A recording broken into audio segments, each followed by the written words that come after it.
حق قرآن كيدا والقرآن كهرانو ورشريعتنا هم برنو وردينتنا هم كعمل فلو وردينتنا هم كنا قنو وردينتنا هم ده هم برنو وردين تعبد كهذا جيسا قرآن كضد بكهذا جدد دمر كتوه خير بدن بقول بقولواته وحكفر حيه كلها الله يسا وحكفر حيه مقشين يسا وحكفر حيه تصيسا هديء أمرنا أمر جيسا ويأضيع يسا هديء كتجنا وكم مغنانا يدنا ودور صوته وإلى شتهي وويس إلى علينا يسا ومالك لتجي ميسو وحي هنتي أديه ودي بتنو وإلى علينا يسا ورسولك يري نك يران تكون صوت بلا بعبادة بقول هدو قاعد داديس عقلك سواتام بقول يكتن هدو قاعد عقلك سواتام لو بقول هدو قاعد عقلك سواتام لكن بلا عبادة غفك هدو كبر بارو لحدن جر هدو قاعد مسكح دي سوا سكود عادتها شنقري قلو بربك هذا شنقري كل حاد كل الله دم يسترئ لأن إلهي حصوصه كل حاد كل لجنا قصي لأن إلهي حصوصه كعبد لأن إلهي حصوصه كمدو لأن إلهي حصوصه كفقير لأن إلهي كو حصوصه كحنوسن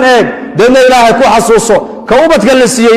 لأن إلهي كو حصوصه كبلا أوبت كاللجنا لأن إلهي كو حصوصه خلقك نودن واحد كده حركيسا إلهي آياتي زيبت كده حركيسا أربع فقرايا أربع أغنيايا أربع عافمان لقو ديقي أربع حنون لقو ابتليي أربع فقر لقو امتحامي أربع أولاد الله هجاجيي أربع أولاد لقبيي أربع وحبرشد الله فري أربع وحبرشد لقو أتكيي أربع إسلام لماذا إلهي قل الله ديستي أرنا قال لماذا إلهي قدره قال لما يكون من أيام aqoonta ma radinayno waan baranaynaa aqoon in wax la bartana ma diidayno laakiin waxaan u baahanahay qofka wax baranaya inuu marka horeysa uu noqdo qof ilaahay sayaqaana dhakhtar ilaahay yaqaana injineer ilaahay yaqaana taajir ilaahay yaqaana mas'uul ilaahay yaqaana faqiir ilaahay yaqaana caaqil ilaahay yaqaana ogaas ilaahay yaqaana waana noqoto qof ilaahay yaqaana waxaa laga yaabaa dadka u shaqaynayo dhan inay jaamacada ka soo baxeen isagana inuu jaamacad soo dhigtaan laga yaabaa laakiin ammaano qofka inuu yeesho inuu ballan buuxiyo uu noqdo inuu rusheego uu noqdo inuu cadaalad falo uu noqdo inuu dabeecad wanaagsano uu noqdo ma dibloom bay u baahan tahay mise iimaan bay u baahan tahay bal ii sheega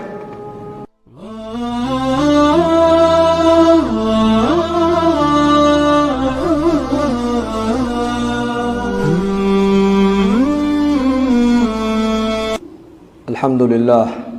الذي خلق فسوى قدر فهدى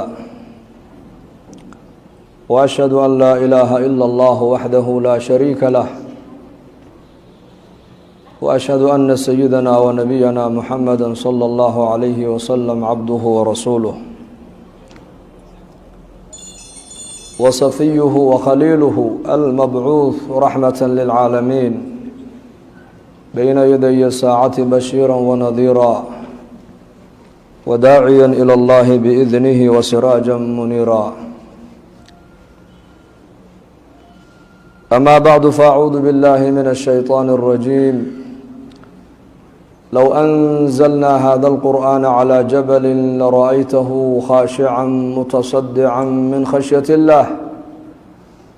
وتلك الأمثال نضربها للناس لعلهم يتفكرون وقال النبي صلى الله عليه وآله وصحبه وسلم صنائع المعروف تقيء ميتة السوء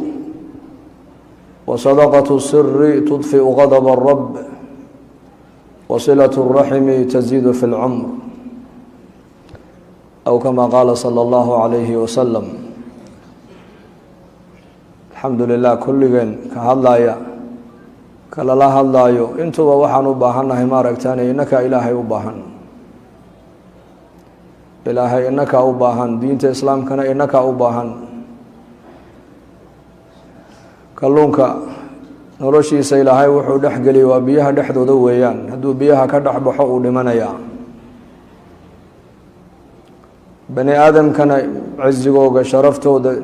aakhiradooda adduunyadooda meeshay ku hagaagaysa ilaahay waxuu ka yeelay waa diin.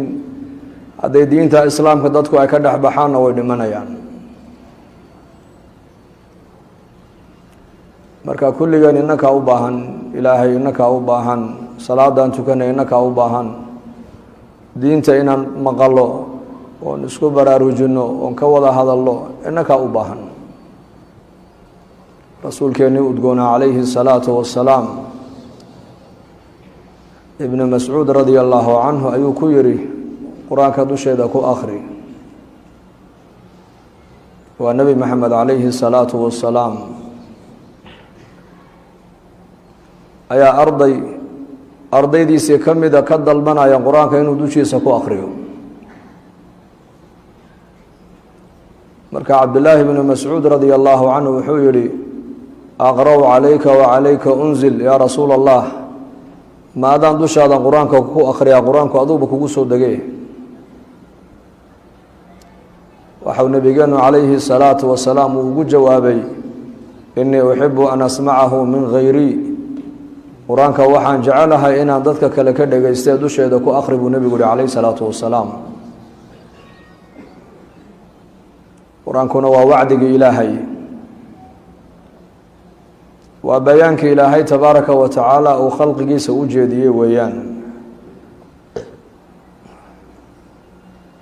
haddii qur-aanka dushaada lagu akhriyo ama qur-aanka adigoo aada akhrisanaysid ama meel ilaahay wacdigiisa lagu hayo aada maqasho, waxaad ogaataa qur-aanku waa wacdiga ilaahay.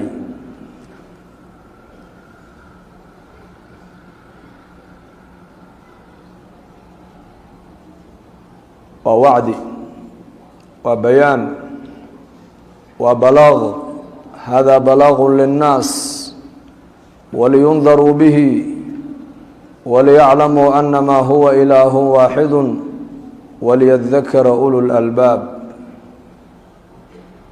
hada bayaanu linnaas, qur-aanku waa bayaan, waa mawcido. markaad qur-aanka akhrisanaysid ama qur-aanka dushaada lagu akhrinayo, waxaad ogaataa bayaanka ilaahay uu khalqiga u jeediyey ayaa adiga dushaada lagu akhrinaya. marka nebi maxamed calayhi الsalaatu wassalaam waxa ugu jawaabay ardaygiisii inii uxibu an asmacahu min hayrii, waxaan jecelahay qur-aanka dadka kale inaan ka dhegaystoon ka maqlee dusheeda ku akhri buu nebigu yihi calayhi الsalaatu wassalaam. faqara'tu calayhi suurata الnisaa, suuraddaasaan dushiisa ku akhriyey buu hi nebiga dushiisa ilaa laga gaadho aayaddaas fakayfa idaa ji'naa min kulli ummatin bishahiidin wa ji'naa bika calaa haaulaa'i shahiida. markaa halkaa uu maraayo ayuu nebigu yihi xasbuka al'aan, hadda qur-aanka halkii aan rabay aada gaadhsiisee, intaasaa igu filana jooji buu nebigu yihi calayhi الsalaatu wassalaam. waxaa kugu filaatay intaas. deedna saxaabigii wuxuu yihi nebiga ayaan xaggiisa daymooday, waaba nebi maxamed sal allahu alayh wasalam oo labadiisaa indhood maaragtan ilintu ay ka daadanayso. inaku maanta qur-aankii waan maqlaynaa, wacdigii waan maqlaynaa, laakiin isbedelkii uu yaryahay.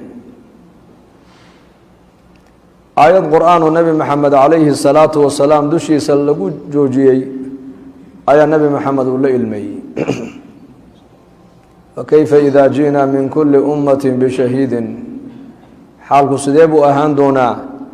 maalinka qiyaamaha markaan ummad walba aan keenno iyada iyo nebigeedii oo maragga ku furaya inuu diintii risaaladii uu gaadhsiiyey, adigana markhaati aan kuu soo joojinno xaalo aada ku marag furi doonto ummadaada inaad diintii aada gaadhsiisay.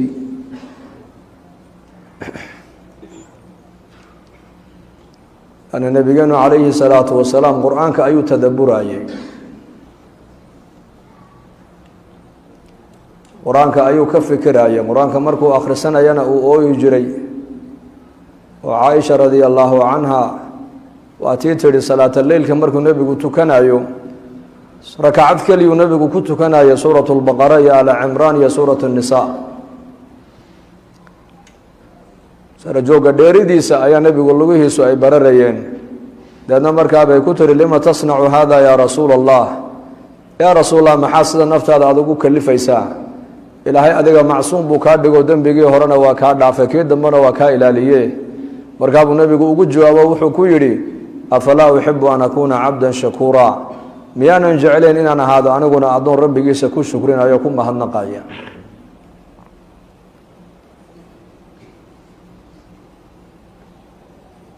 aayad ka hadlaysa ilaahay tansiihdiisa hadduu marana nebigu ilaahay buu nasahayey aayad ka hadlaysa maaragtaan jannada hadduu dul marana jannadu ilaahay weydiisanayey aayad naarta ka hadlaysa hadduu nebigu iskortaagana naarta ayuu ilaahay ka magan galayey aayad ka hadlaysa ilaahay weynigiisa hadduu marana ilaahay buu nebigu weyneynaya calayhi salaatu wasalaam maalin maalmaha ka mid a salaadii subax ayaa la gaadhay sunnaha nebigu sal alla alay slam aqaladiisu kusoo tukani jiray inaku maanta salaada farad iyo sunnaba waxaan la imana maaragtaan waa masaajidii aqaladeeni nasiib maxaan u yeelnay salaada sunnada salaad sunna ah uu qofku tukada buu nebigu xadiid ku yidhi salaadu qofku aqalkiisa ku tukanaya ayaa ugu fadli badan ilaa salaada faradka mooyaane salaada sunnayaasha sunnaha ugu fadli badan waa sunnahee waa sunnaha lagu tukado xaafadaha faradka mooyaane faraa'idana masaajida loogu talagalay sunnadana waxaa fadli badan sunnaha aqalka lagu tukanayo si aqalkii uu noqdaa aqal masaajidka cilaaqa la leh hadda aqalka salaada lagu dhex tukanayo oo qur-aanka lagu dhex akhrisanayo oo dadka aqalka jooga mar walba ilaahay ay aqalka ku dhex xasuusanayaan oo aakhirada ay aqalkooga ku dhex hadal haynayaan aqalkaasi wuxuu noqonayaa kalmasjid laakiin aqaladii haddii aanan ilaahay lagu dhex xusaynin salaadna aan lagu dhex tukanaynin diinna aan lagu baranaynin waxau noqonayaa aqalkaasi qabri banaanka dul yaaluu noqonayaa laa tajcaluu buyuutakum maqaabira aqaladiina qabuuraha ka dhigina buu nebigu yihi sal alla alay wasalam imaam atirmidi raxmat ullaahi calayhi wuxuu yihi aqalka haddaanan salaad lagu dhex tukanaynin salaadee laga wadaa markaa haweenkuna farad iyo sunnaba inay aqalada ku tukadaan baa u fadli badan raggana faraa'idana inay masaajida ku gutaan sunnaha ay tukanayaanna sunnaha ugu fadli badan buu nebigu yihi waa kay aqalka dhexdiisa maaragtaan ay la tegayaan aqalka kusoo tukanayaan haddaan aqalka salaadba lagu dhex tukanaynin qur-aanna lagu dhex akhrisanaynin diinna aan lagu dhex baranaynin ilaahay tabaaraka wa tacaalana aan lagu dhex xasuusanaynin aqalkaasi wuxuu yihi imaamkaasi waa qabri banaanka dusheeda ka dhisan dadka ku dhex jirana waa dad dhintay la mid yihiin buu yihi meesha laga dhintaa laga noolaada maaha jirkan dhimashadu runtu waa ta qalbiga weeyaan qalbiga marka nabigeenu calayhi salaatu wasalaam sunnaha wuxuu kusoo tukanaya aqaladiisa salaada faraa'idana wuxuu la iman jiray masaajidka deedna bilaal baa nebiga u tago ku yidhi yaa rasuul allah salaadii baa taaganoo jamci way ku sugayaan markaabuu nebigu soo kacay calayhi salaatu wasalaam isagoo indhihiisa ay lilmadu ka daadanayso meeshuu nebigu ku sujuudayana ay ilintu ay qoysay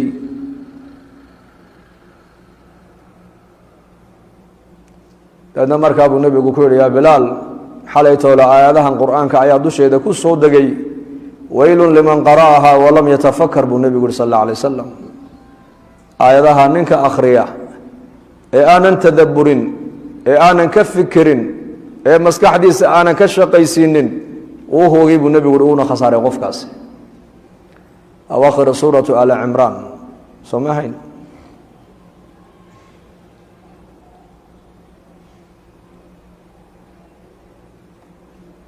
أواخر سورة آل عمران إن في خلق السماوات والأرض واختلاف الليل والنهار لآيات لأولي الألباب الذين يتفكرون في خلق السماوات والأرض ربنا ما خلقت هذا باطلا سبحانك فقنا عذاب النار الذين يذكرون الله قياما وقعودا وعلى جنوبهم ويتفكرون في خلق السماوات والأرض ربنا ما خلقت هذا باطلا subxaanaka faqinaa cadaab annaar aayadahaasaa dusheeda kusoo degay buu nebigu xalay toolo yidhi aayadahaas aayaduhu maxay ka warramayaan markaas ina fii khalqi asamaawaati waalardi waاkhtilaafi alleyli waاnnahaar samaawaadka iyo araadiinta abuurkooda iyo habeenka iyo maalinta isgadaal maraya isbedilaya iskaxaynaya maalintiibaa yaa joogtay habeenkiibaa imanaya maalintiibaa tegaysa maalintiibaa imanaysa habeenkiibaa tegaya nolosha adduunka dhanba waa habeen iyo maalin isbedelaya bal wax u dhaxeeya sheeg wax saddexaad ma jira waa habeen iyo maalin hadday habeentaas aad u noolaan lahaydna nabi maxamed baa kuu jideeyey sal allahu alayh wasalam hadday maalin ay tahayna saad maalintaa u gudan lahayd aada noloshaada u gudan lahayd nabi maxamed baa kuu jideeyey deedna samaawaadkan eeg ilaahay dushaada uu dhigay oo dhulka eeg oo khalqiga samaawaadka lagu dhex abuuray fiiri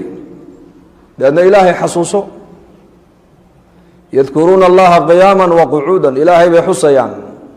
iyakoo taagan iyaka oo fadhiya iyaka oo jiifa oo maxay leeyihiin rabbanaa maa khalaqta hada baatila ilaahu cirkan iyo dhulkan iyo khalqigan dheeldheel umaad abuuran bay leeyihiin subxaanaka ilaahu xumaan adaa ka hufan nuqsaan adiga ayaa ka hufan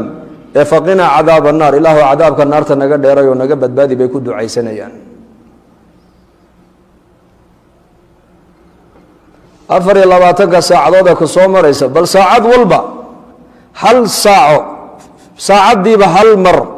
ilaahayna xasuuso aakhiradana xasuuso waad noolaan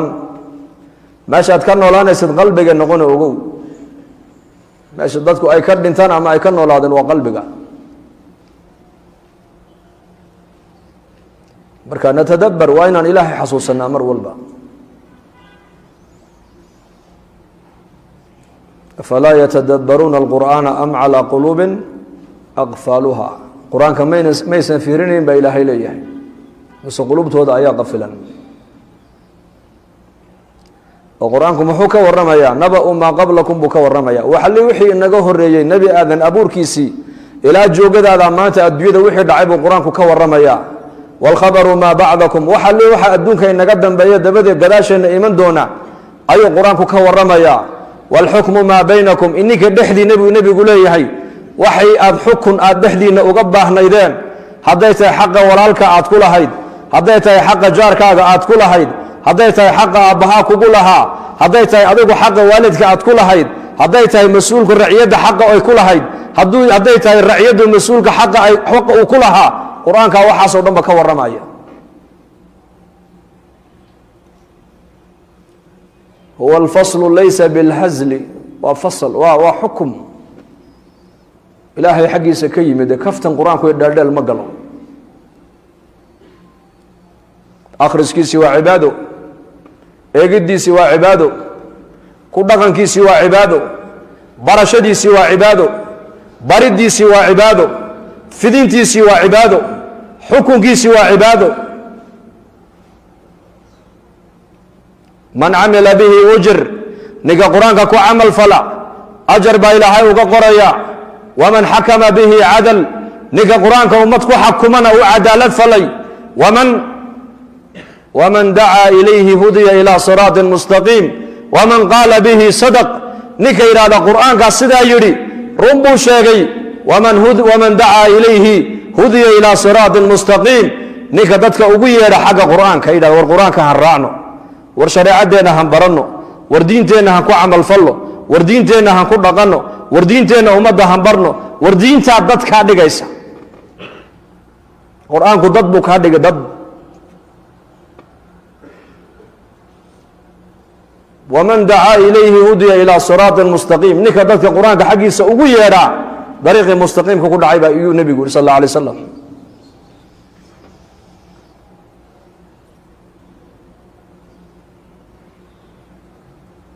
marka qur-aankaa ilaahayna siiyey ummaddii qur-aanka ilaahay naga dhigay innaka nabigeena moxamed calayhi salaatu wasalaam oo keligii meel fadhiyu jibriilla ag taagan yahay ayuu nebigu ka maqlay xagga samada shanqadh sawd markaasuu argagaxay jibriil buu nebigu weydiiyey calayhi salaatu wasalaam jibriil baa ku yidhi albaab samadu ay leedahaa maanta la furay maanta ka horna albaabkaa lama furin samada malag baa ka soo daadegay maanta malagaasi maanta ka horna adduunyada muusan iman albaabkaana maanta la furay malagaana maantu adduunka yimiday malagii baa nebiga salaame calayhi salaam markaasuu yidhi abshir binuurayni uutiitahumaa yaa muxamed laba nuur baan kuu sidaayo ilaahay igu kaa soo dhiibay bishaaraysa baa lagu yidhi imise nuur laba nuur lam yu'tahumaa nabiyun qablaka adiga hortaa nebi labadaa nuur ilaahay uu siiyey oo nasiib u yeeshayna ma jirin baa lagu yidhi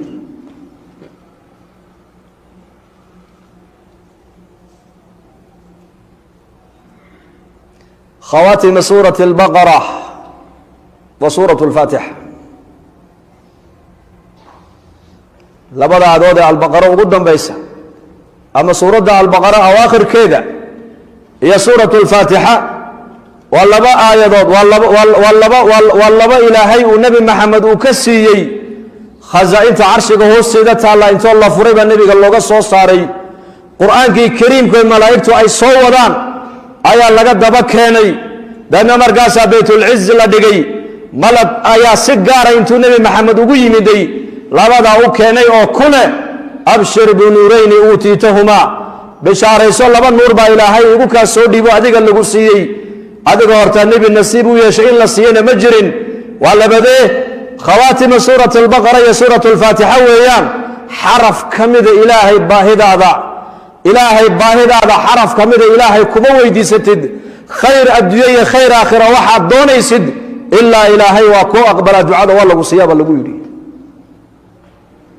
ku ducayso baahi ma lihid war baahi ma lihin ma lihidina miyaa baahi waan buuxnaa sow maaha haabade baahidaada dee waa kana ku ducayso maxaad meel kale indhaha ugu taagay sanadkiiba dhowr kun baa jaamacada ka soo baxaysa dibloomkan shahaadadan aad gosha lagu soo geliyey ilaahay kuu dhowayn mayse ogow ilaahay waxaa ilaahay aad ugu dhowaanaysa waa qur-aankaas waxaa xaajadaada lagugu daboolaya waa qur-aankaas waxaad adduunyadaada iyo aakhiradaada kuugu hagaagayso waa qur-aanka raac qur-aanku dad buu kaa dhigay dad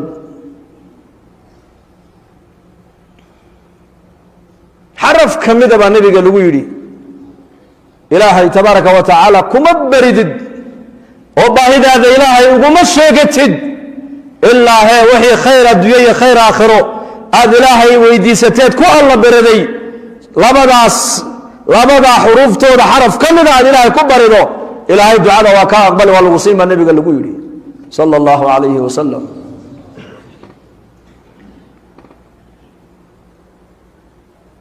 balaayaa soo socota ku ducayso suuradda faatixada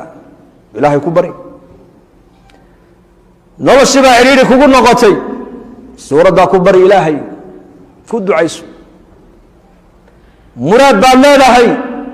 ku ducayso awaakhira suurat albaqara ilaahay ku weydiisa baahidaada albaabka ilaahay garaac ha quusan iminka dadka zamankan quus baa dishaba waan quusanaaba kule intaa hawsanaan tukanayey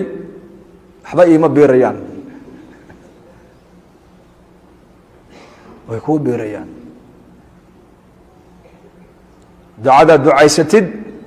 saddexun bay ducadu mid u dhacdaa imaa balaayo kugu soo socotay in lagaaga dabaalo lagaaga leexiyo imaa in adduunyadan wixii allah aad weydiisatay ilaahay hadda ku siiyo imaa in aakhiro ka lagugu dhigo aakhiro lagugu dhigo dib lagugu dhigo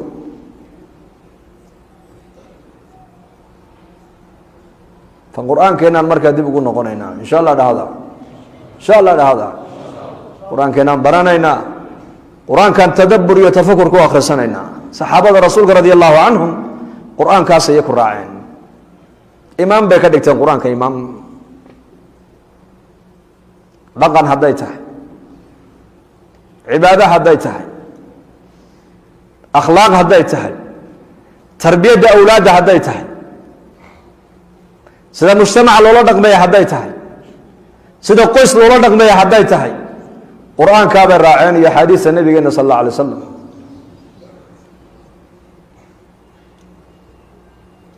yatadabbaruun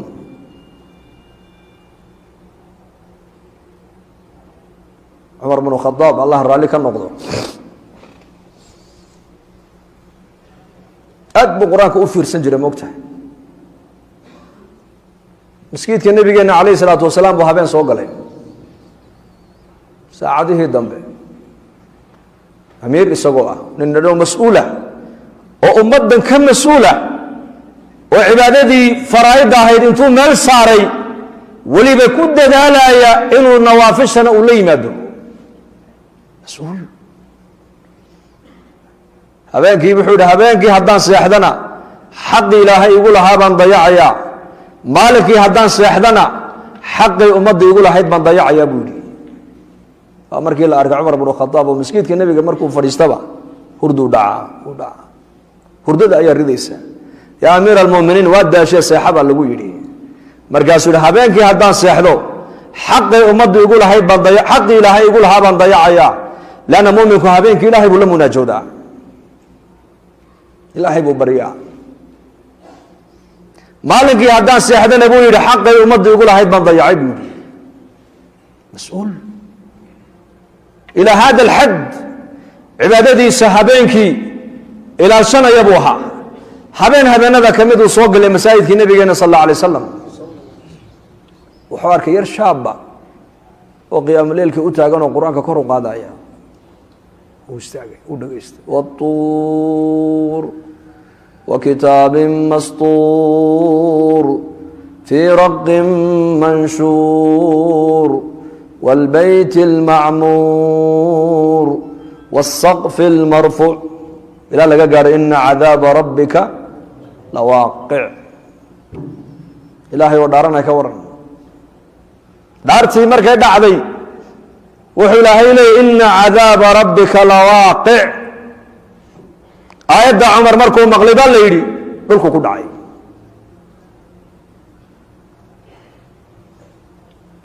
الله قاضي أقل كان لقيي لباتن مالمود مدة كدوب حنون صنابا ليدي حنون كا سببت الله حنون صدن اللقما ورقبينه آيات القرآن كآيات قلبي جيستها بطيبا ليدي عمر الفاروق أبي بكر الصديق رضي الله عنه أي النبي قوي مديسكو أويا يا مالين يا أبا بكر ما أنت محل له سايشك markaasuu yidhi nebi allow suuraddana kugu soo degtay labada aayadood ee u dambaysaa iga oynaysa buu yidhi waxba kamay tegin labada aayadood faman yacmal mithqaala daratin khayran yarahu waman yacmal mithqaala daratin sharan yarahu mithqaala dara waa xiisha bini aadamku qabato waxa ugu yaray aragto oo khayra intaa qofkii sameeya maalinka qiyaamaha abaalka uu heli doonaa baa ilaahay yidhi inta in la eego dambi iyo shar qofka sameeyana aakhiradu uu heli doonaa ma aragtaan abaalkiisa uu heli doonaa Abu Bakr Siddiq waxa uu leeyahay labadan aayadood suurada ugu dambaysa waxba kamay tagin ba nabi Allah seen marka ku badbaadayna marka uu nabigu yiri ya Abu Bakr walladhi nafsu Muhammadin biyadihi ilaahay ban ku dhaartay buu rasuulku yiri Allah nafta Muhammadi ay gacantiisa ku jirta ayaan ku dhaartay لو لم تذنبوا حديد ذنبي بوسن نجد عين أو ذنبي كدع أنا أهين با لذهب الله بكم إلى هاي أنتوا أدوية نجك حلو إني قالوا أيا إلى هاي وها كان لها دون وحي إلى هاي كان لها أرنب دو شيدا ذنبي أنتوا ذنبي كدعوا أي ذنبي سميان إلى هاي ذنبي داف أي ويديستان وإلى هاي ذنبي ودافو كواسا إلى هاي كان لها برسولك كيولي عبسدي مركي كبدت أي النبي وحديثا كو أخرنا يا بلسدي مرنا أي نحريست إلهي عيسى وقوسا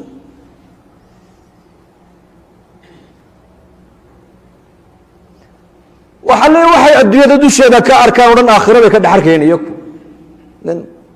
تابعين تبوها صلة ابن الأشيم رحمة الله عليه ننوحوها دادي سنتي ويناتي اعتزال بو سمي اعتزال ومحي يعني مجتمعي بو كدح بحي عداد مركا وتفرقي مالن كينا الصيام حبين كينا القيام مالن كينا الصوم حبين كينا صلاة الليل مركا نينا أدير وابا ويمدو كويري إن أنت يديبان كسيي وانا كل سنة والله سوق هذه مقالة دي بالله كيني قبل دي بالله مهريي markaas ay lawni ko nin caabudu cibaado badan qarna ma haysto markaas lagu yiri qolka xamaamkaa galoo maydha baa lagu yidhi, dharkaa jadiidkana soo xidho. markaasuu soo maydhay, dharkiina uu soo xidhay, cadarna uu soo marsaday. gabadhii markaa caroosadii baa la yidhi waata qolkaa ku jirtee dee caroos baa tahay orodoo halkaa ku hoya baa lagu yidhi. salafku habeenka ugu horeysa ee leylatu zafaaf waxaa hadyigooga ka mid ahayd inay gabadhuna weyse qabto uu ninkuna weyse qabo. qolka caroosadu ay fadhidana markuu cariisku ugu galo inuu assalaamu calaykum markuu yidhaahdo inuu 2 rakaca uu tujiyo iyada. inagu sidaa ma samaynaa yaa haleelaba qola kaamera wadata ina haysatabe soo maahin de laa ilaaha illa allah. wataan arkayna dhalinyar halkaa buuraha hoostooda taaganoo yaa leyt war zayigii islaamka un balmaan qaadana. maxaa kuu diiday zayigii islaamka inaad cimaamad madaxa saaratid oo qamiis aad qaadatid? maxaa kuu diiday?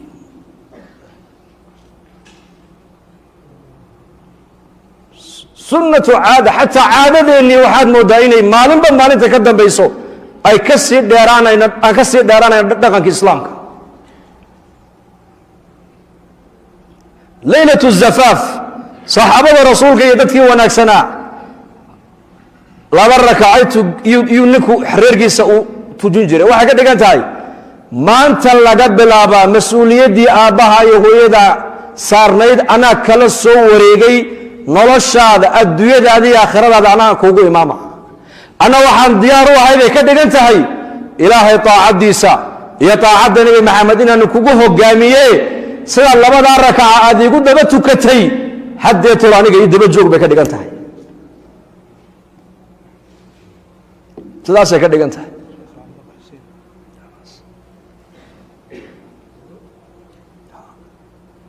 le nebigu waa kii lahaa khayru الnisaa man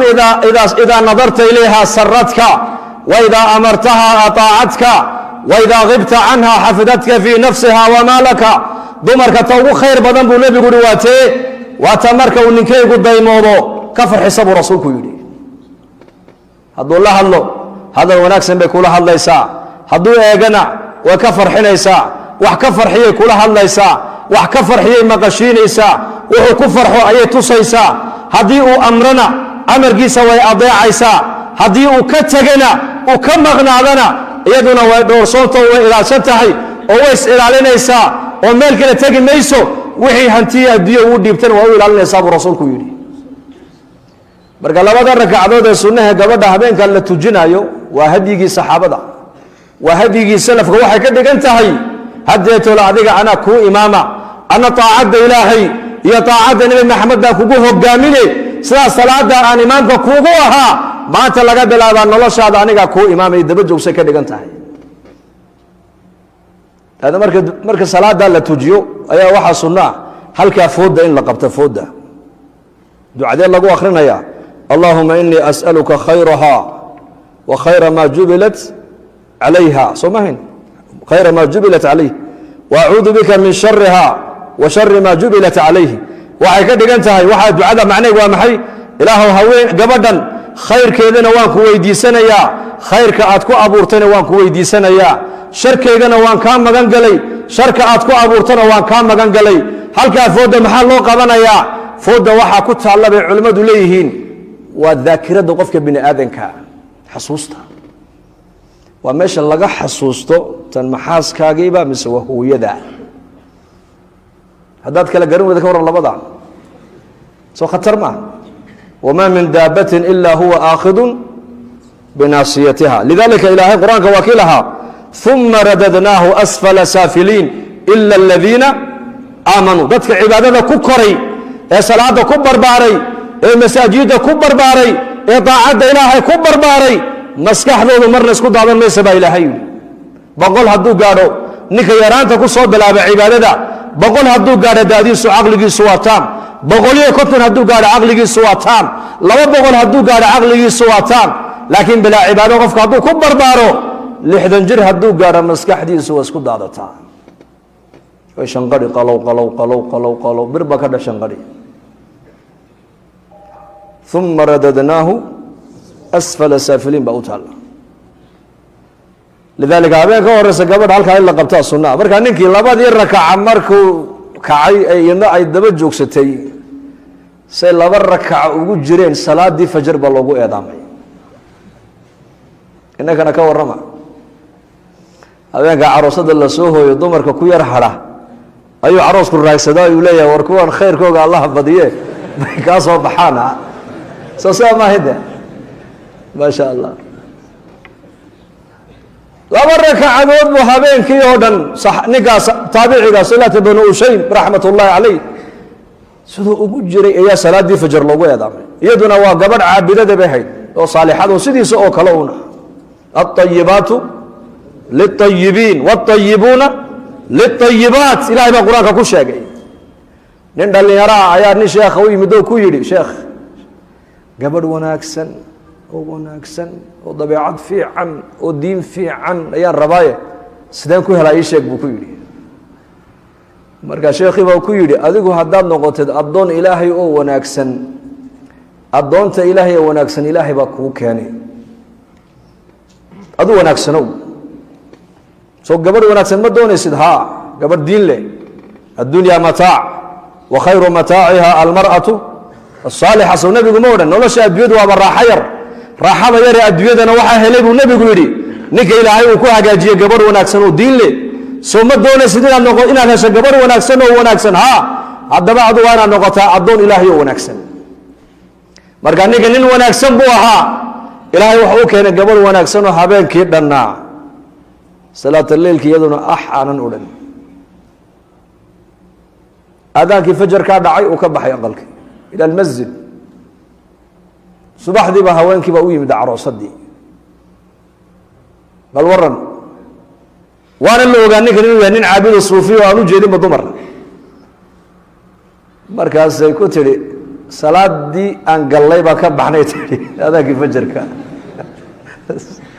iska dahay in laysa salaamee salaadii aan xidhannay labadii rakacadood aadaanka fajarkaa naga bixiyey tidhi isagii baa la qabsadee markaa oo la yidhi war ninkaagan khayr allaha ku siiye maxaad caroosadda xaleetoole aad sidaa ugu gashay wuxuu yidhi ininkaa iga gardaran buu yidhi markii u horeysay xamaan baad igelisay inaad ugu tiraadeen biyaha kulul ku maydho biyihii kulul dhulka qaboba moogtahay biyo kulul baa loo dhigay biyihii kulula markaan isku shubay buu yidhi naartii baan xasuustay buu yidhi cadar iyo dhar cusubna waad ii iibiseen oo waad ii geliseen cadarna waad ii mariseen qol waxaad ii geliseen gabadh qurux badan oo la diyaariyeyna ay ii dhex taallo qolkaa markaan galayna jannadii baan xasuustay buu yidhi labadii rakaca markaan xidhay buu yidhi jannadii iyo naartii sidaan uga fikiryaa salaaddii fajar loogu eedaamay buu yidhi qulubteenna allah inoo nuuriyo salaadii fajar baa loogu eedaamay tuula leyl wuxuu ku jiray laba rakacadood mar uu aakhirada mar uu janno xasuusto iyo mar uu naar xasuusto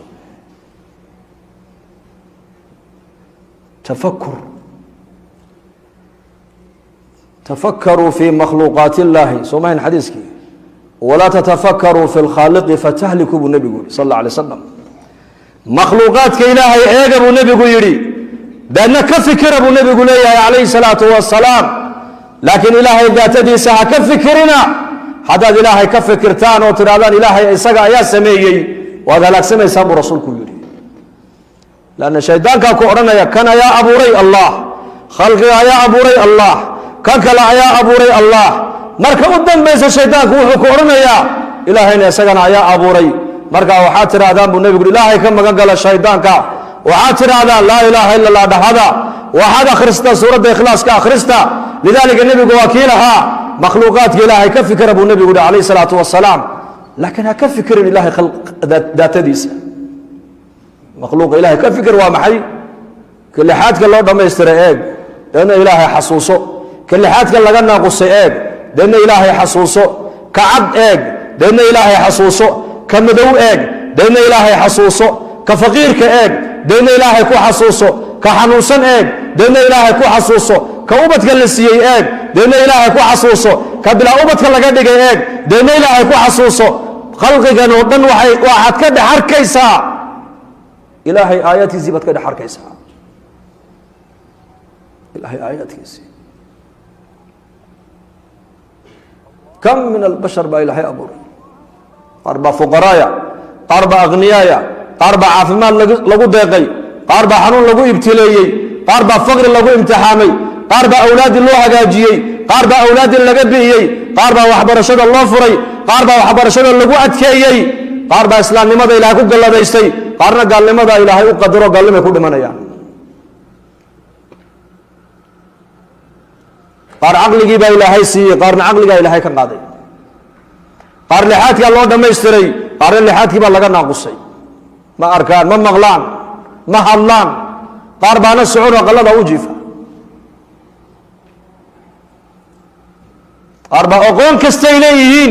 هذا فقرايا قار با أقون اللهين هذا إلهي كدق أغنياء يمال قبينو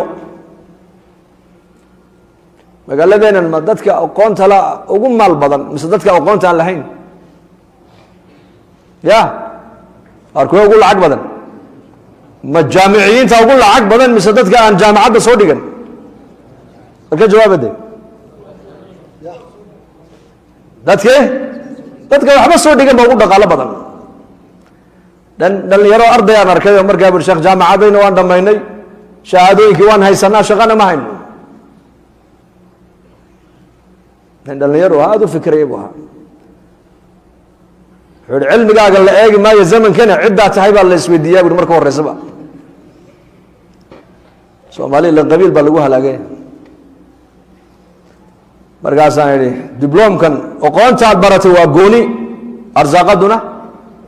gooni shaqo iskuma leh aqoonta baro lama diidan inaad wax barato inaad dhakhtar noqotaa lama diidayo inaad injineer noqotaa lama diidayo inaad maaragtaanay professor aad noqotaa lama diidayo inaad macaadinta arlada sida loola soo baxa aad noo barataa lama diidayo laakiin aqoontuna waa gooni أرزاقدنا وقوني أرزاقدنا وقوني أرزاقدنا مركا يا بحية يا بحية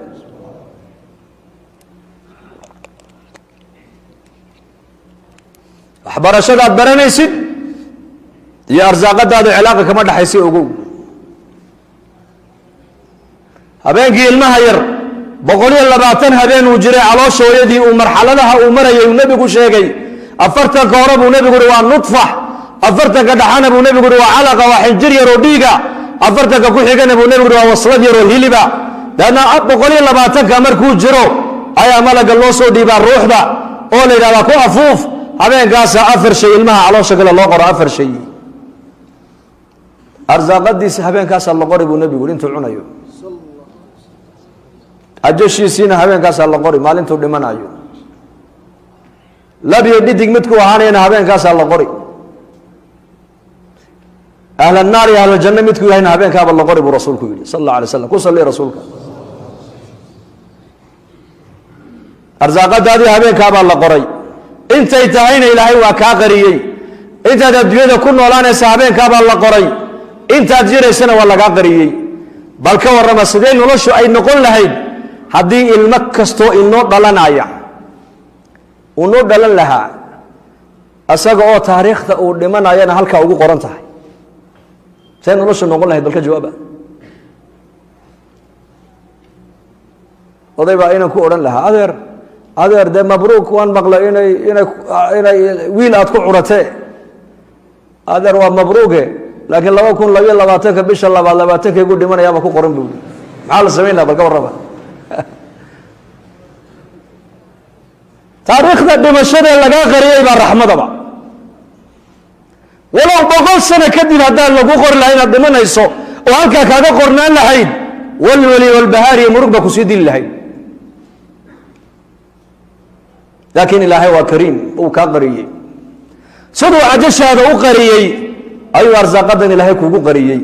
min maalinta aad dhalatay ilaa aad dhimanayso wixii adduunyada biyo iyo baad iyo bariis iyo hilib iyo caano iyo hawo aad ku lahayd haddii lagu siin lahaa halkee dhigan lahayd bal sheeg imse bakhaar baad u baahan lahayd ma yeelateen noloshu xarakaad noloshu waxay macaankii dhadhanka ku leedahay ajashiina waa lagaa qariyey arsaaqadiina waa laguu qariyey markaasaa weliba lagu sheego oo lagaa yidhi arsaaqadaadi iyo aqoontaadu iskuma xidhno sidii ninkii nebiga u yimid ee yidhi laba ninoo walaale ayay ahaayeen midna farsamo yaqaan buu ahaa midna masjidka nebiguu fadhin jiray oo nebigu cilmiga ka reebi jiray calayhi salaatu wasalaam marka kii xirfadlaha ahaa ee magaalada u shaqo tegi jiray ayaa nebiga ku dacweeyey calayhi salaatu wasalaam wuxuu ku dacweeyey walaalkii yaa rasuulallah de aniga unbaa soo tabcaya buu isaguna halkan masjidka unbuu fadhiyaa muxuu nebigu ugu jawaabay lacallaka turzaqu bihi buu ka yidhi lacallaka turzaqu bihi waxaa xaqiiqo ah oo dhaba buu nebigu leeyahay in arsaaqadaba ilaahay isaga kugu siinaya fadligiisa tawakulka tala saarashada ilaahay uu tala saartay ictikaafka masjidka uu ku jiro barashada ilaahay diintiisa uu baranayo taqwada masjidka ku soo xeraysay ayaa laga yaabaa arsaaqada in ilaahay kugu fudaydinayo macnaheedu weeyaan sidaas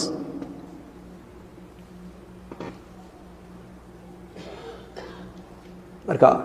aqoonta ma radinayno waan baranaynaa aqoon in wax la bartana ma diidayno laakiin waxaan u baahannahay qofka wax baranaya inuu marka horeyse u noqdo qof ilaahiisa yaqaana dhakhtar ilaahay yaqaana injineer ilaahay yaqaana taajir ilaahay yaqaana mas-uul ilaahay yaqaana faqiir ilaahay yaqaana caaqil ilaahay yaqaana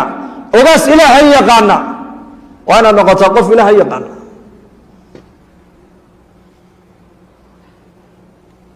nin taajira oo ganacsada ayaa jamaaca ku ziyaaratay xafiiskiisii shaashad weyn baa hor taalla xafiis kasta oo shaqaalihiisu ay fadhiyaan kaamera baa u dul saaran halkaa buu kala socdaa si fiican hadalka u dhagaysta markaasay jamaacaddii kolkay u xadiiseen bay ku yidhahdeen maxay shaashadda inaad kolba mar eegay sideed dadkuna dhex soo socdaan wuxuu ihi waa shaqaalihii baan halkaa shaqaalahaygii baan halkaa kala socdaa buu yidhi oo gabdhaaba ku jire maxaad gabdhaha u khaawisi buu yidhi mar markii qaarkood shalmadaaba ka dhacayse wuxuu yidhi si kale oo lagu aaminaa ma jirto kameraagaa bay ka baqayaan deedna xoolahaygii iyo shaqadeydii baa ii nabadgalaysa buu yidhi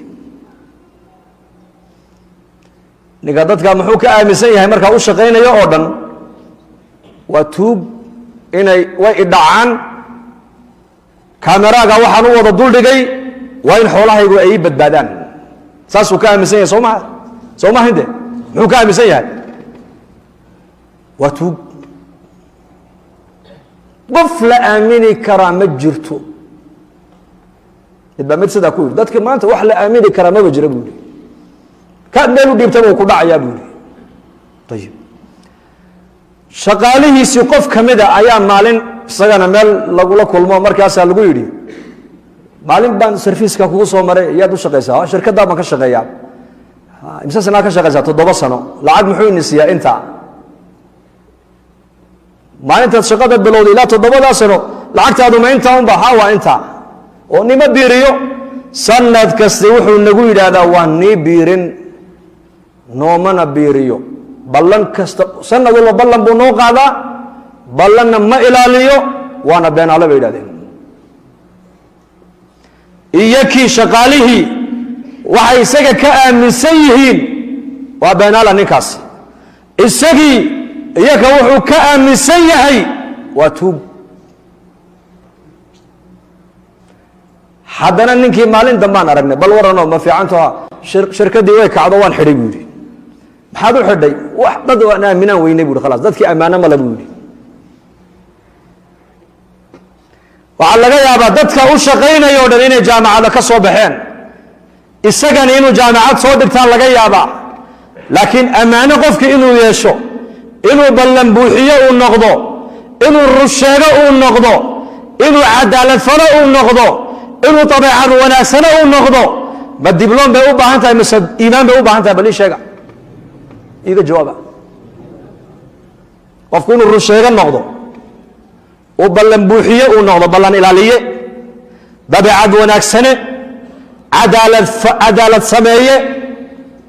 ixsaan sameeye inuu noqdo ma dibloom buu u baahan yahay ma maqasheen weli jaamacad la yidhi ninka ka soo baxa wuxuu noqonaya nin ammaano xaafida nin runsheege ah nin ballan buuxiye ah nin cadaalad sameeye ah ma maqasheen ma jirtaa jaamacad caynkaas ma jirto way jirtaa waa jaamacaddii nebi maxamed alayh isalaatu wasalaam cumar bnu khadaab radia allahu canhu oo xajka u socda ayaa waxay arkeen nin marka aad u soo socdo faraska aad u soo eryanaya marka cumar bnu khadaab baa eego wuxuu yihi ninkaasi kolley annaku noo socdaayo joogsada buu yidhi uu joojiyey cumar ciidankii ninkii oo aad u daalan oo aad u naxsan baa markaa cumar soo gaaray cumar hortiisu ku dhacay cumar baa markaa ku yidhi ma nin cadow eryanayaan oo cabsoonaya ayaa tahay oon ku magan gelinaa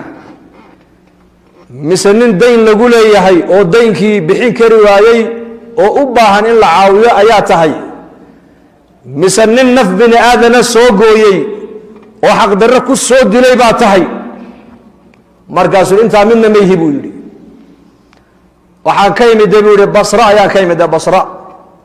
waa magaalo ku taalla ciraaq abaa muusa alashcari baa halkaa amiir nooga ahaa haye halkaas anoo jooguu dembi iga dhacay bau dembiga kaa dhacay muxuu yahay khamri baan cabbay buu yihi dabeedna abaa muusa alashcari baa intuu qabtay buu iga jaray buu yihi xadkuu imariyey haye timihiina uu iga xiiray haye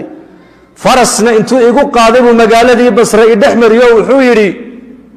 ninkaa halla cunina oo halla fadhiisanina oo halla saaxiibina oo ka dheeraada buu yidhi wejigaygiibu iga madoobeeyey buu yidhi markaa naftaydii saddex mid bay iigu sheekaysay inaan sameeyo imaa inaan abaa muusa alashcari intoon gaado aan qoorta ka gooyo imaa inaan gaalada intoon iskaga biiro waxay cabbayaanna aan la cabbo waxay cunayaanna aan la cuno iyo kana aan ka mid noqdo imaa inaan adiga kuu imaadood iga qabatid amiirka muminiinta marka cumar bnu khadaab ayaa yidhi radia allaahu canhu inaad ii timiday ilaahay baa ku waafajiyey buu yidhi inaad gaalo u tagtaa ha yeelin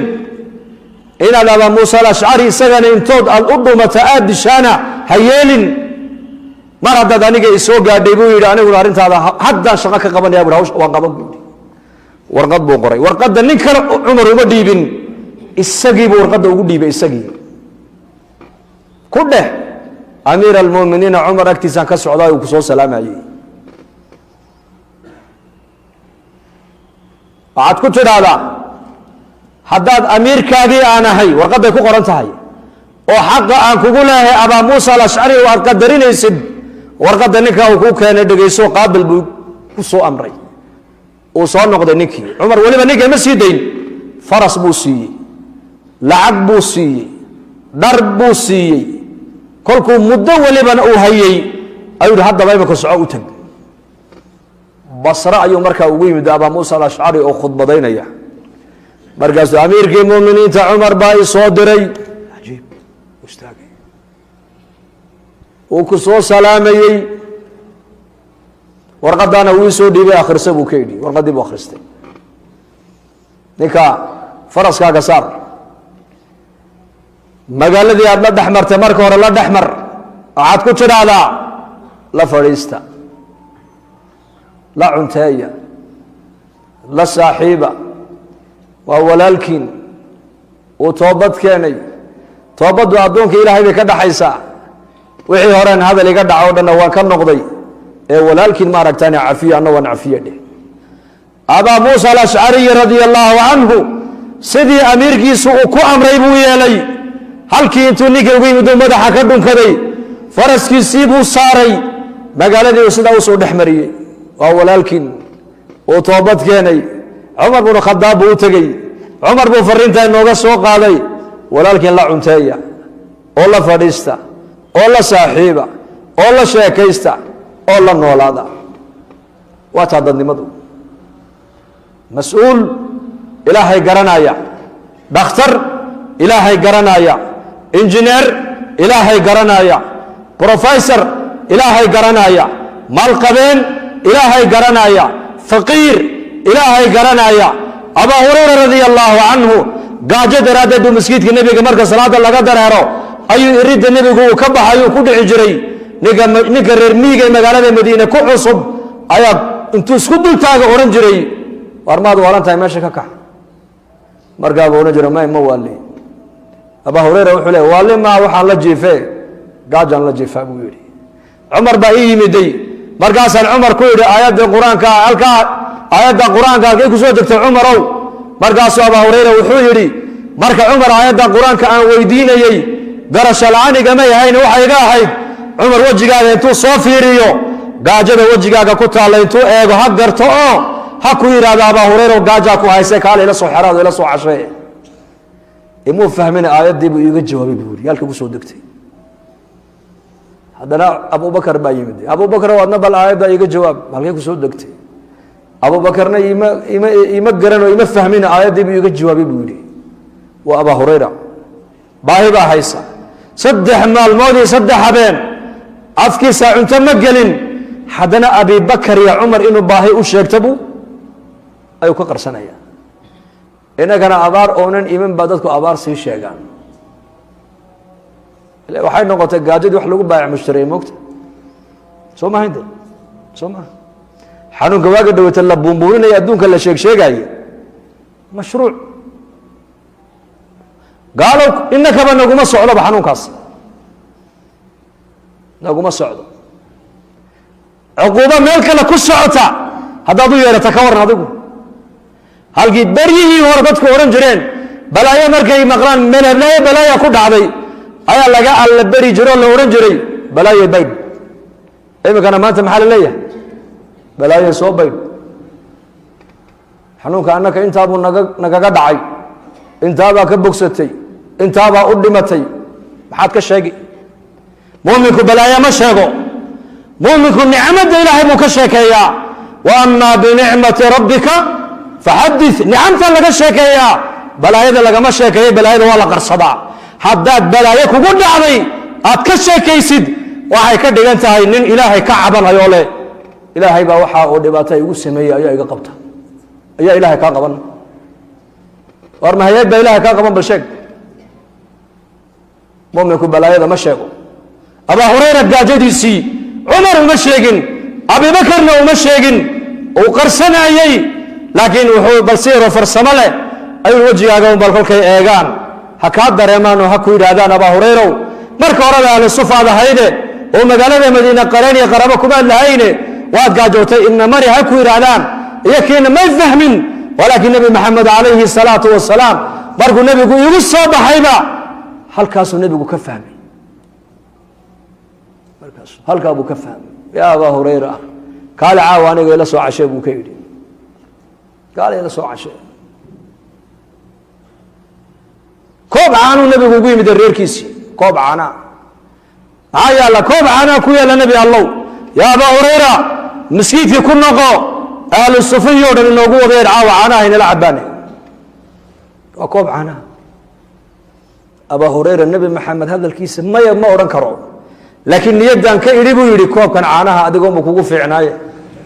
miyaa laguu dhiiba ha ku cibaadaysatid 2 habeene ahlu sufuhuna waa raggaad garanaysidee masjidka deganaayo ayaga laftigoogu maalmahayda waxba cunin dee kollay nebigu kolkuu u yeedho ay yimaadaan ay fadhiistaan aduu kooradana abaa hurayra oo caanaha qaadoo siisii ka u horeeye la siiya himin buu laakiin nebi maxamed hadalkiisa maya may odhanayna way u yeedheen uu u yeedhay aqalkii markay fadhiisteenna sidii uu ka malaynayay meesha u dhacday yaa abaa hurayra buu nebigu uhi koobka caanaha qaad ninka ugu horeeyana u dhiib ha kana qaadin buui ilaa isagu kuu soo celiye mooyaane waa koob caanaha ragga loo yeedhana waa raggee ahlu sufa kii horeeya markaasuu u dhiibay waan eegay waa caano halkoogii jooga kii kale aan u dhiibay halkoogii 90 70 nin iska dhe markaasuu nebigu yidhi yaa abaa hurayra ayaa hadhay ii sheeg yaa rasuulallah adigii aniga hadh fadhiiso aduu cab waan cabbi ku celi haddana waan cabbi ku celi ilaa aan idhaahdo ilaaha xaqa kula soo saaray baan ku dhaartee caanaha meel ee caloosheeda ay ka maraan oo bannaan haddeeto layguma hadhin baan idhi buu yidhi deedna markaasaan hambadii buu nebigu qaatay hambadii buu nebigu cabay alayhi salatu wasalaam waxaan ka wadaa fuqaradoodu baahi way qabeen laakiin baahidooda ma sheeganayn baahidooda iimaankaa daboolayay wallaahi waxaan u baahannahay maanta ummadda in iimaanka loo dhiso ummadda in ilaahay lagu xidho ummadda in aakhirada loo jeediyo ummadda in diintooda macaanka diintu ay leedahay loo sheego taan maanta u baahannahay waa taas ducaad ma noqonaa mise cubaad baan noqonaa bal kala doorta yaa u diyaar inuu noqdo daaci caabida waman axsanu qawla miman dacaa ila allahi wacamila dacaa ila allahi dacaa baa horaysa qum faandir baa horaysa wacamila saalixanna waa la dambaysiiyey aadaankaa horeeya salaadaa ku xigta dacwadaa horaysa camalka wanaagsan baa ku xiga nebi baa adduunka imanaya risaalad baa loo soo dhiibayaa dacwad buu bilaabayaa dacwadda markuu bilaabo ayaa ummaddu diinta u soo jeesanaysaa markaasaa mujtamaca noloshooda diini ka muuqanaysaa lidaalika dacwaddu asaaska diinteenna islaamka weeyaan markii dacwad la helo ayaa ummaddu diinta jeclaan deedna diinta inay bartaan oo ay ku camal falaan oo ay ku dhaqmaan markaasaa markaa ummaddu ay diinta macaankeyga dhadhamin insha allah dhahada diinta dadaalkeega waktigeenna maalkeenna dhaqaalaheenna caqligeenna cimrigeenna inaan diinta gashano soo diyaar uma nihin wallaahi dacwaddu waa naxariis dacwaddu waa raxmad ummadoo masaajida loogu yeedhaa waa raxmad ummadoo qur-aanka la baraa waa raxmad ummadda oo cilmiga la baraa waa raxmad ummadda oo masaajida loogu yeedhaa waa raxmad ummadda oo ilaahay xaggiisa loogu yeedhaa waa dadka dhisidoodii war haddii magaalada oo dhan wada fooqag laga wada dhigo oo wadooyinka oo dhanna lanooga dhigo muraayado oo wadanka oo dhanna qof aanan shaqayn la helo oo dadka oo dhan wada shaqeeyaan laakiin dadkii ay been ku macaamaloodaan oo khiyaanadii ay badato oo ammaanadii ay yaraato oo qiibadii ay badato oo dulmigii uu bato oo zinadii ay badato oo fisqigii uu bato oo fujuurkii uu bato maan hore u marnay mise waan dib u dhacnay bal iga jawaaba daarihii baan dhisnay wadooyinkii baan dhisnay mashaariic horumarneed baan samaynay jaamacadihii baa batay khariijiintii baa badatay jaamiciyiintii baa batay hoteeladii baa batay warshadihii baa batay laakiin dadkii ammaano male run sheeg maaha ammaano male run ma sheegayaan ballan ma ilaalinayaan cadaalad ma samaynayaan ixsaan ma samaynayaan isma jeclo isku damqani maayaan maan horo marnay mise waan hoos u dhacnay iliga jawaaba waan hoos u dhacnay idan hadday aqaladeennii baadiyaha ay yihiin oon ari iyo geel aan dhaqanayno oon beeraha falanayno laakiin dadku ay yihiin dad ilaahay yaqaana dad ammaano leh dad khayr badan dad run sheegayaala dad cadaaladda ilaalinaya dad isku naxariisanaya dad isku damqanaya dad xumaanta ka dhiidhinaya dad wanaagga jecel oo xumaanta necab hadday yihiin waan horumarnay ogaada horumarku maaha dhiska horumara horumarku waa bini aadamka horumaro weeyaan diintu markaa dadkay dhisaysaa daacigu wuxuu ka shaqaynayaa dib u dhiskii dadka ninka madaxa markay doorasho soo dhowaato madaxdu markay doorashada galayaan nin kastoo siyaasiga wuxuu yidhaahdaa wadooyinkan samaynaya mashaariic horumarneed baan samaynaya tacliintaan bilaash ka dhigaya tacliintaan kor u qaadaya dhakhtaradaan badinaya caafimaadkaan bilaash ka dhigaya warshado ayaan samaynaya car nin madaxa oo odhan kara dadkaan hagaajinaya ma maqasheen iga jawaaba war ma maqasheen nin madaxweyneha oo yidhi dadka siday ku hagaagi lahaayeen baan ka shaqaynaya ma dhacda inuu yidhahdo may waayo fannigan dadka lagu hagaajinayo fanniga madaxda maaha waa fanniga culammada weeyaan waa fanniga ducaadda weeyaan waana taan u baahannahay maanta waa ta aan laanahay weeyaan halkaa xadiis baan ku soo khatamayaa alaa ukhbirukum bikhayrikum min sharikum qaaluu balaa ya rasuula allah qaala khayrukum man yurja khayruhu wayu'manu sharuhu washarukum man laa yurja khayruhu walaa yu'manu sharuhu. ma inii sheegaa buu nebigu yidhi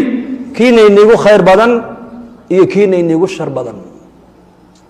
markaasay saxaabadu yidhahdeen ha. markaa buu nebigu yidhi kiina iniigu khayr badan